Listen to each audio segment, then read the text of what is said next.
At large, here's Jon Keller.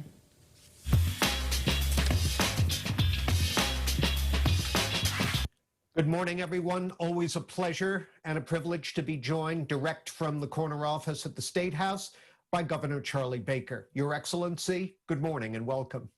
Good morning, John. And I must say, I'm more used to sitting in those high chairs in your studio over there at Soldiers Field Road, and this does feel a little odd by comparison. Yeah, I can't wait to get back to that. You look way too comfortable where you're sitting now. I prefer my guests to be uncomfortable, but thank you. I'm sure you'll work on that one. I will. So, Governor, the metrics for the statewide coronavirus risk map have been changed 3 times in the past month. Most recently, you raised the bar for earning the red highest risk rating as part of an aggressive ongoing campaign to, quoting your words, get more students in class. Now, the teachers' unions say the apparently low rate of infection in schools is in part because they've been very cautious and skeptical about in-school safety, and they claim your big push to get the kids back, however well-intentioned, is risky and ill-advised, especially now that we're in a new surge. What's your response?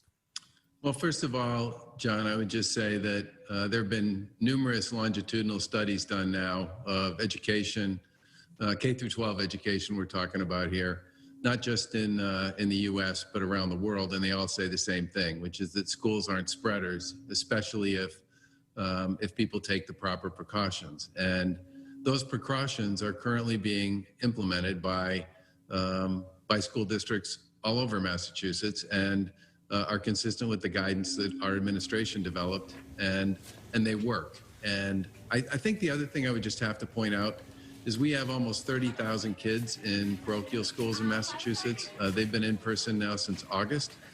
They use pretty much the same protocols that everybody else uses, and they've had a handful of cases. And they operate, in many cases, in some of the most high-risk communities in Massachusetts. The overwhelming population they serve is Black and brown, and they have proven, as have many of the public schools that have been open, that this can and does work. And honestly, I wish at some point the unions would take a look at the science, because the science at this point is pretty clear. Well, the studies don't say that schools can't be places for infection to spread, just that it's rare. And a lot of the risks connected with this, unless you're in a nursing home or have pre-existing conditions, the risks are relatively low. I guess I'm asking, and you're in an impossible spot, I get that, but what happens if we lose a child or we lose staff members? What then? So COVID is with us, and I've been saying this for months, and the overwhelming majority of the growth in cases over the course of the past 4 or 5 months has not been because people in Massachusetts, where they play by the rules, are spreading the virus.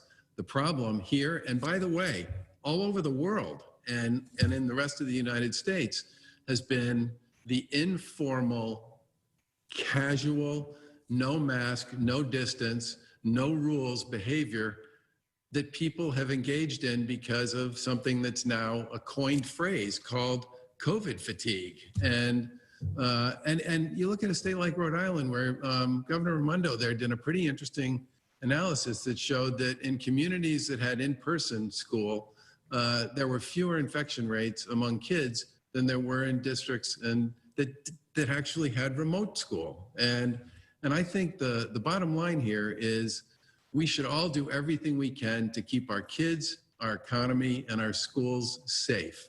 And the evidence at this point is that means the more time spent in rule-based, supervised, inspected, organized environments, the more likely it is the kids, who tend for the most part, especially when you get into the teen years, to not really be great rule followers, the more likely we are to be successful in helping them stay safe by putting them in those kinds of supervised environments like school.